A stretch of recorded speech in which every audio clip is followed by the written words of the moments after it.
안녕하세요. 오늘 파혼한 30대 중반의 여성입니다. 부모님께는 아직 파혼했다고 말씀은 못 드렸어요. 어려서부터 제 결정과 선택을 존중해주시는 분들이니까 이번에도 절 믿어주실 거라 생각해요. 친구들에게는 솔직히 쪽팔려서 말을 못 꺼냈고요. 그래도 어디 한 군데다가는 털어놔야 이 쓰린 속이 달래질 것 같아서 이렇게 사연을 쓰게 되었습니다.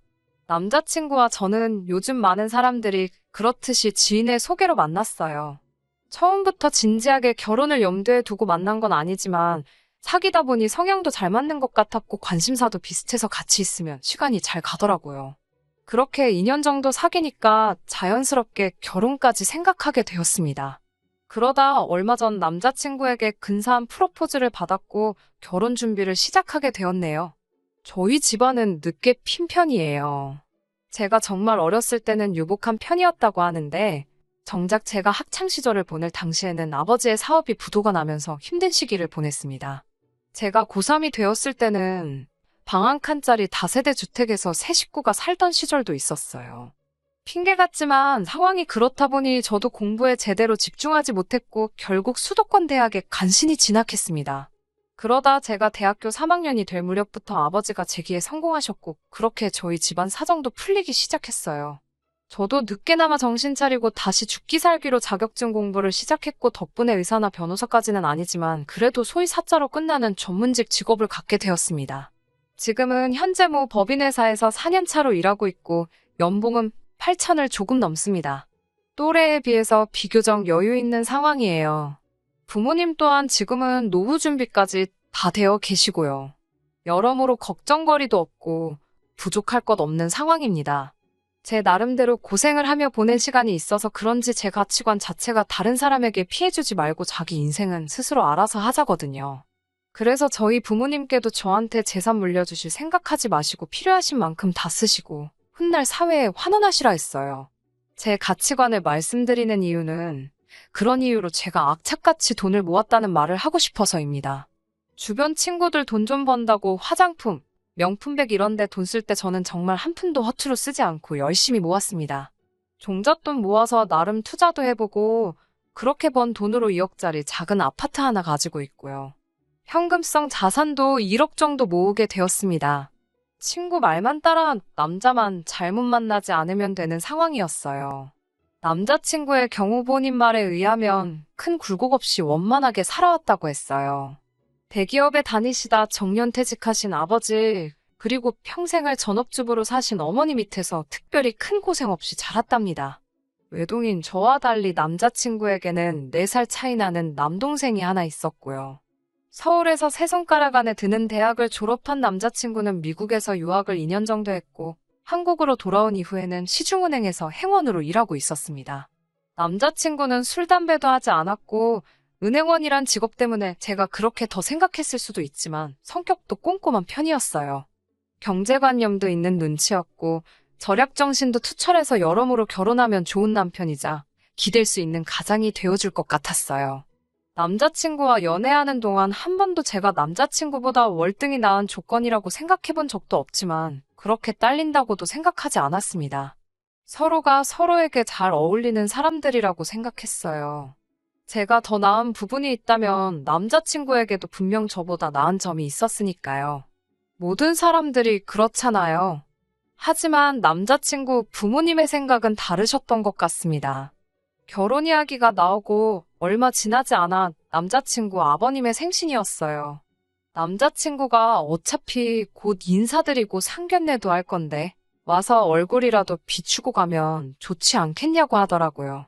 그때만 해도 정말 이렇게 파혼하게 될 거라고는 상상도 못했으니까 남자친구의 말이 일리가 있다고 생각했습니다. 근래 골프를 자주 치신다고 하길래 골프 의류 매장에서 신상으로 티셔츠를 선물로 샀습니다. 작은 케이크도 하나 사들고 남자친구 집으로 향했지요.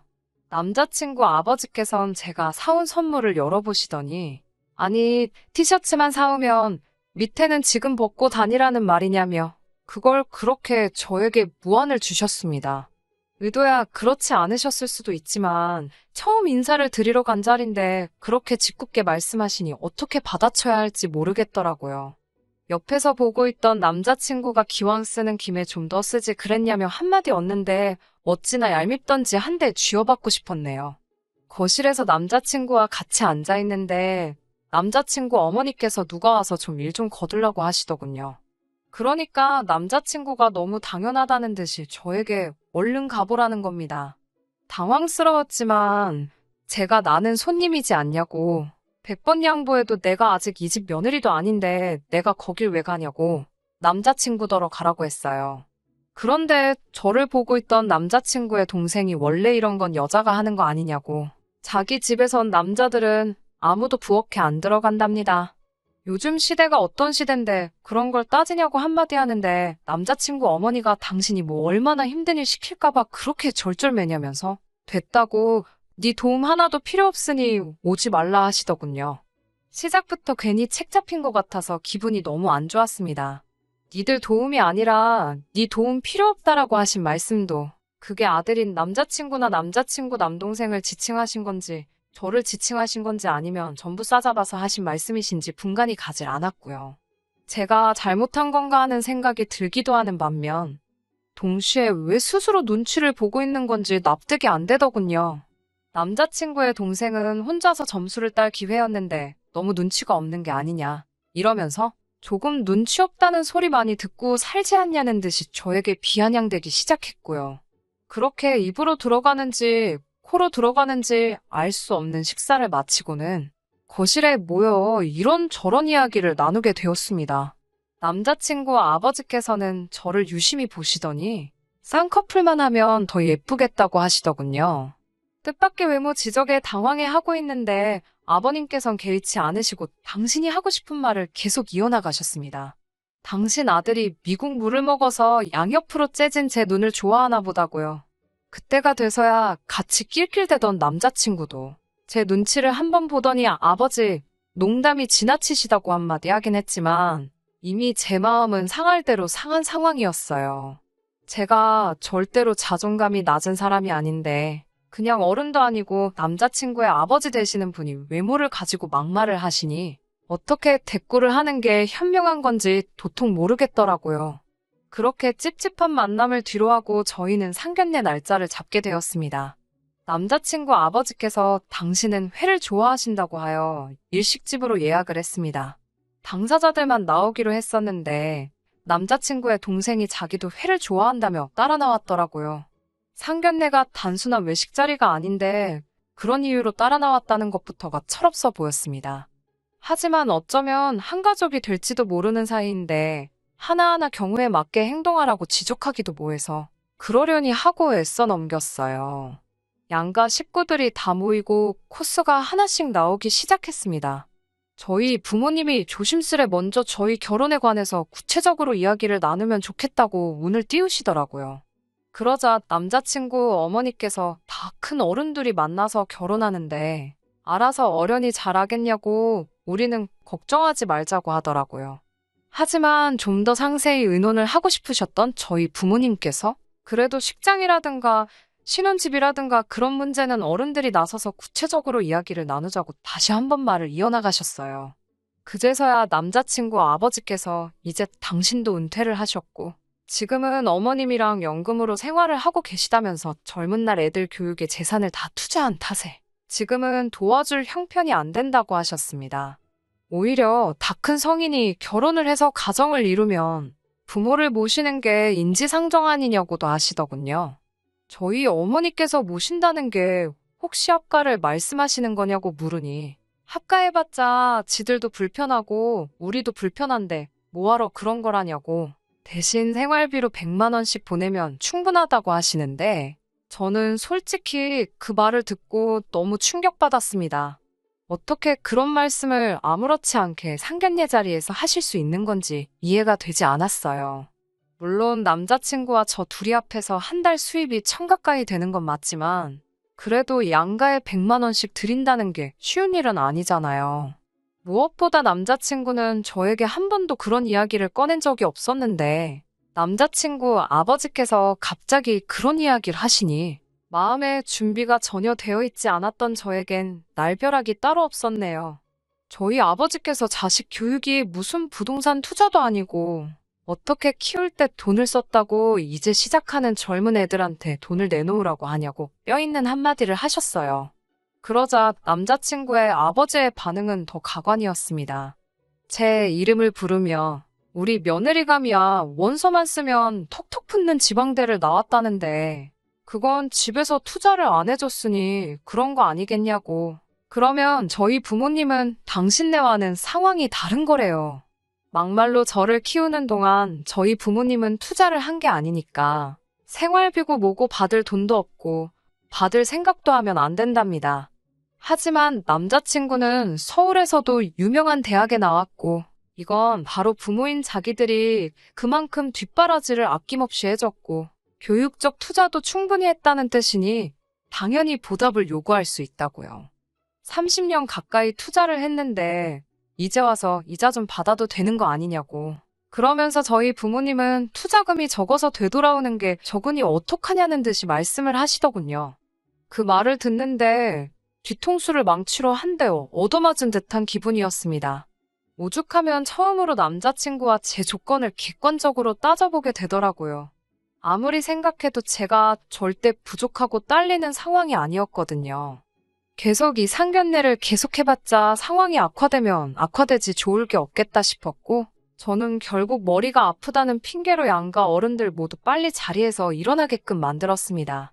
집으로 돌아온 뒤 친정부모님은 저에게 이 결혼을 꼭 해야겠냐고 물으셨어요. 솔직히 저도 자신이 없었기에 잘 모르겠다고 했고 친정어머니는 아직 청첩장이 나온 것도 아니니 잘 생각해서 결정하라고 하시더군요. 해준 건 많이 없지만 그래도 당신 딸이 남의 집에 가서 천덕꾸러기 취급받는 건 보고 싶지 않다고 하시면서요. 이튿날 남자친구와 만났습니다. 그날 상견례 자리에서 있었던 일도 그렇고 궁극적으로는 이 결혼을 하는 게 맞는지 아닌지 허심탄회하게 이야기를 나눠보고 싶기도 했어요. 만나자마자 남자친구는 어제 진짜 아팠던 거 맞냐며 아무리 그래도 그렇지. 자기 부모님이 엄청 황당해 하셨다며 조만간 찾아뵙고 사과를 드리라더군요. 어제도 분명히 몇 번이고 죄송하다고 했는데 무슨 사과를 또 해야 하냐고 하니 그래도 그건 경우가 아니랍니다. 자리가 자리인 만큼 아무리 아파도 죽을 정도가 아니었으면 어떻게든 참는 게 좋았을 거래요. 참을성 없고 몸이 약한 며느리 이미지를 얻게 되면 어떡하냐고요. 그러면서 한다는 말이 저번에 아버님 생신 때도 그렇고 자꾸 점수가 깎이고 있다며? 이러다 며느리감에서 탈락되면 어쩌려고 그러냐. 너 나랑 결혼 못할 수도 있는데 그래도 괜찮냐? 이러는데 진심으로 욕이 나올 것 같더라고요. 남자친구에게 실없는 소리 그만하고 저는 어찌됐건 결혼을 하려면 서로 재산 상황에 대해서는 어느 정도 오픈하는 게 맞는 것 같다고. 오늘만큼은 말 돌리지도 대충 둘러대지도 말고 솔직히 말해달라고 했습니다. 사실 그동안 남자친구에게 연봉이 얼마나 되냐, 적금은 얼마나 해뒀냐 물어보면 너보단 더 많을 걸 하면서 늘 얼렁뚱땅 대답만 하고 등구렁이처럼 넘어가는 일이 많았거든요. 이번에도 남자친구는 남들보다 많이 벌고 남들만큼은 모았다는 두리뭉실한 표현으로 상황을 모면하려 들었습니다. 제가 장난하지 말고 제대로 말 안 하면 이 결혼은 못한다고 정색을 하자 그제서야 자기는 4천 정도 모았다고 하더군요. 직장 생활을 한 기간이 있는데 어째서 돈을 그것밖에 못 모았냐고 물으니 남자가 사회생활을 하다 보면 돈 들어갈 곳이 많기도 하고 자기 관리도 해야 하며 부모님께 용돈도 좀 드리고 그랬답니다. 데이트할 때는 늘 어떻게든 조금이라도 할인을 받으려고 쿠폰에 적립해 푼돈 얼마에도 혈안이 되는 사람이었기에 충격이 더 컸던 것 같아요. 그러더니 결혼하면 직장을 관두고 대학원을 갈 거랍니다. 대학원을 안 나와서 그런지 자기가 승진이 동기들보다 느리다면서요. 돈은 겨우 4천 모아놓고 그 돈으로 결혼도 하고 대학원도 가겠다 떠들고 있는 남자친구의 깜찍한 발상에 기가 어찌나 차던지 헛웃음조차 나오지 않을 지경이었습니다. 이미 대학원 어쩌고 하면서 헛소리를 늘어놓고 있을 때 파혼을 결심한 거나 마찬가지지만 어디까지 떠들어대나 한번 내버려뒀습니다. 그리고 이어진 남자친구의 발언은 여태까지 내뱉은 걸 다 합쳐도 모자랄 정도로 어이가 없었어요. 남자친구는 제 앞으로 아파트 한 채가 있는 걸 알고 있어요. 말하려고 말한 건 아닌데 사귀고 얼마 되지 않아 재산세 고지서 나온 걸 남자친구가 우연히 보게 되면서 어쩔 수 없이 오픈을 하게 되었네요. 아무튼 대학원 이야기를 하던 남자친구는 저더러 집이 있으니까 혼수나 예단은 안 해와도 된답니다. 이때는 이미 저도 결혼할 마음이 없었기 때문에 속으로 정말 인심 쓰고 앉아있네라는 말이 절로 떠오르더라고요. 남의 속도 모르고 남자친구가 이어서 한다는 말이 자기가 4천만 원을 가져가니 저더러 아무것도 안 하는 대신에 차 한 대만 사오라는 겁니다. 한 1,000만 원 정도 깔고 나머지는 대출받으면 될 거 아니냐고요. 자기가 골라둔 게 있다면서 보여주는데 외제차 몇 대 사진을 보여주며 이것들이 후보라고 이 중에 하나 하려고 하는데 너가 사는 거니까 저보고도 같이 골라보자고 하더군요. 제 마음에 드는 것지도 자기가 어느 정도 감안을 해주겠다나요. 제가 둘 다 서울에 살고 출퇴근도 지하철로 하면 되는데 뭐하러 무리해서 차를 사냐고 물었더니 남자친구가 한숨을 내쉬었습니다. 저더러 한다는 소리가 제가 이렇게 자꾸 따지고 드니까 남자친구 부모님이 저를 마음에 안 들어하는 거라나요. 그러면서 너는 어디서 내가 국산차 같은 거 타고 다니면서 무시당하면 좋겠냐고. 남자들은 남자들만의 세계가 있는 법인데 마누라가 벌써부터 이래라 저래라 하는 거 아니라고 그러더군요. 그 말을 듣자마자 진짜 정이 뚝 떨어지더라고요. 제가 남자친구한테 나한테 뭐 돈 맡겨놨냐고 물었어요. 남자친구가 눈을 동그랗게 뜨고는 저에게 그게 무슨 소리냐고 묻길래 가진 거라곤 그 잘난 대학 졸업장 하나밖에 없으면서 너 지금 내 등에 빨대 꽂으려는 거 맞지 않냐고 물었습니다. 이미 파혼하기로 마음을 정한 상태였기 때문에 솔직히 제 입장에서 못할 말이 없었어요. 오히려 저도 할 말이 너무나도 많아 뭐부터 해야 할까 고르고 있었습니다. 그제서야 남자친구도 상황의 심각성을 인지했는지 사실은 그런 뜻이 아니라면서 변명하기 시작했습니다.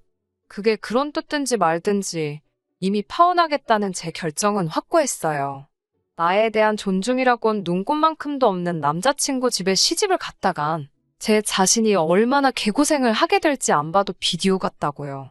너가 나였으면 너네 집에 며느리로 들어가겠냐고 하니까 자기도 지네 집에서 부모님이 얼마나 말도 안 되는 걸로 트집 잡고 억지를 부렸고 지금 자기가 얼마나 헛소리를 하고 있는 건지 알고 있는지 고개만 푹 숙여가지고는 그렇다 저렇다 대답도 못하고 있더라고요. 그렇게 벙쪄있는 남자친구를 뒤로하고 저는 집으로 돌아왔습니다. 그렇게 이틀이 지나고 남자친구에게 연락이 왔습니다. 진지하게 생각해봤는데 자기가 아무래도 처신을 잘못해서 이런 일이 생긴 것 같다며 남편이 늘 자기가 잘해야 하는 거 알고 있다고 진심으로 미안하다고 하더라고요. 제가 남자친구에게 부모님은 뭐라 하시냐고 물었더니 우물쭈물 말을 똑바로 못하고 뭐라 하시냐는 게 무슨 말이냐 묻더군요. 그래서 내가 결혼 없자고 했다는 말 했냐 안 했냐고 따지니까 아직 그건 못했답니다. 제 점수가 깎일까 봐서요. 안 그래도 자기 부모님이 저를 안 좋게 보는 것 같은데 그 말까지 어떻게 전하겠냐면서요. 그놈의 점수가 다 뭐야. 너무 열받은 제가 남자친구에게 소리를 질렀습니다.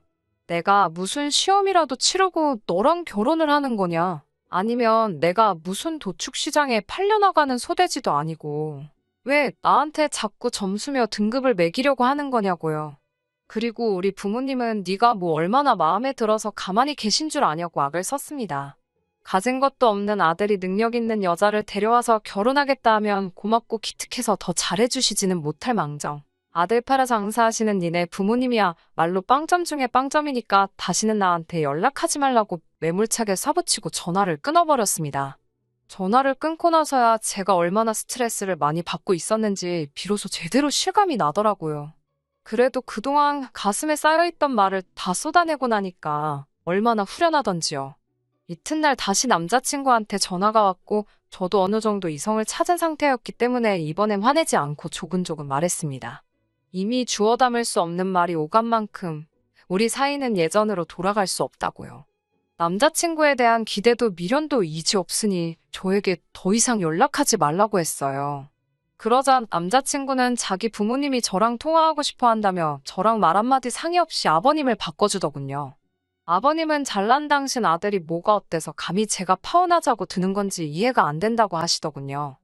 행여 저희 부모님 얼굴에 먹칠할까 싶어서 차마 심한 말은 못하고 아버님께 부모님도 자식에게 하나의 조건이라고. 그런데 제가 보기에 어머님이나 아버님은 남자친구에게 있어서 좋은 조건이 못 되시는 것 같다고 대답했습니다.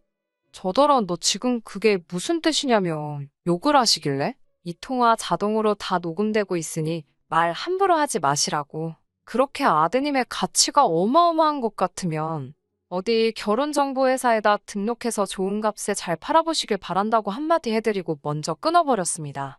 이제 사연도 다 적었으니 부모님과 친구들에게 제 파혼 소식을 알려야 할 것 같네요. 알리기 전 이렇게 글로 쓰길 잘한 것 같아요. 머리도 마음도 차분히 가라앉아서 너무 감정적으로 동요하지 않고 털어놓을 수 있을 것 같습니다. 좋은 하루 보내시길 바래요. 끝까지 들어주셔서 감사합니다. 오늘의 사연은 여기까지입니다. 구독과 좋아요, 알람 설정 부탁드리고 더 좋은 사연으로 다시 찾아뵙겠습니다. 감사합니다.